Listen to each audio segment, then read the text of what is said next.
Hello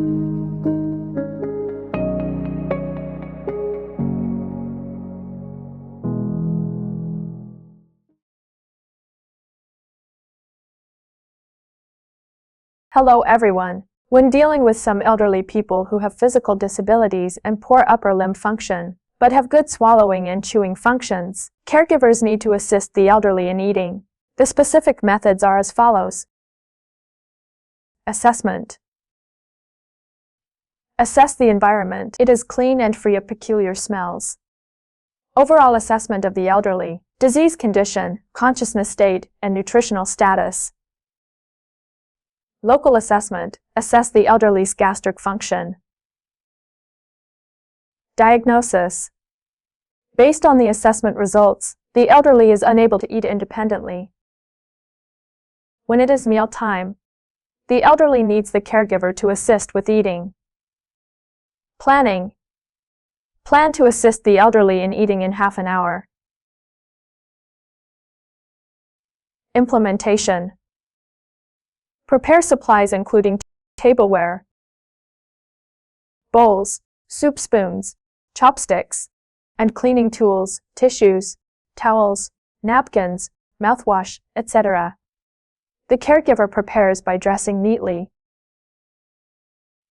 and washing hands thoroughly.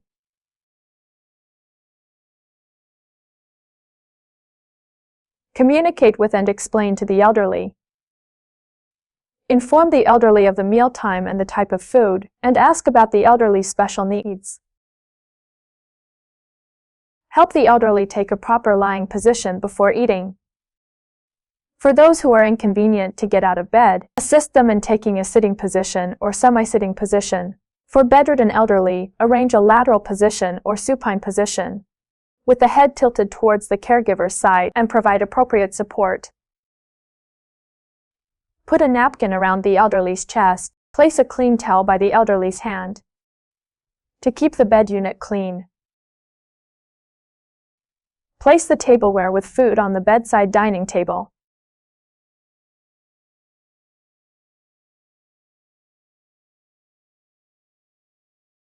Remind the elderly not to talk while eating. Chew slowly and carefully, and raise their hand to signal if there is any problem. The caregiver touches the outer wall of the tableware with the inner side of the wrist to test the temperature of the food, which should be not hot to the touch.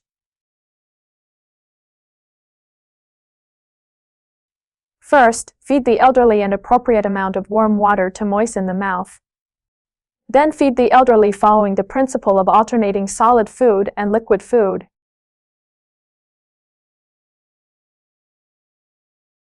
Feed in small bites, with each bite being 1/3 of a soup spoon. Wait until the elderly has completely swallowed one bite.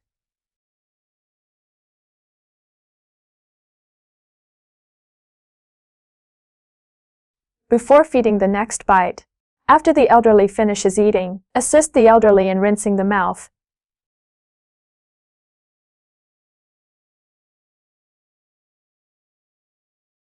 And wipe the corners of the mouth clean. Remind the elderly to maintain the eating lying position for half an hour before resting in bed, which is conducive to the digestion and absorption of food.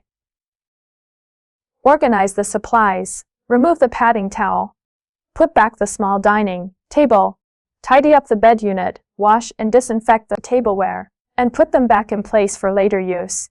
Wash hands and record the elderly's mealtime and food intake. After the operation, evaluate that the elderly feels good, with no discomfort such as choking or coughing. The environment is tidy, with no food residues on the bed. The supplies are properly disposed of.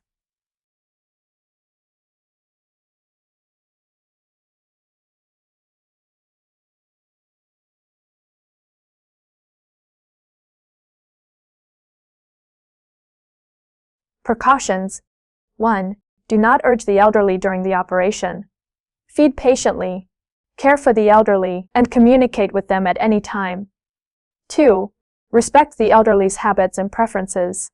Encourage the elderly to eat independently as much as possible. For elderly people with visual impairments, actively inform them of the names of the food when feeding. 3.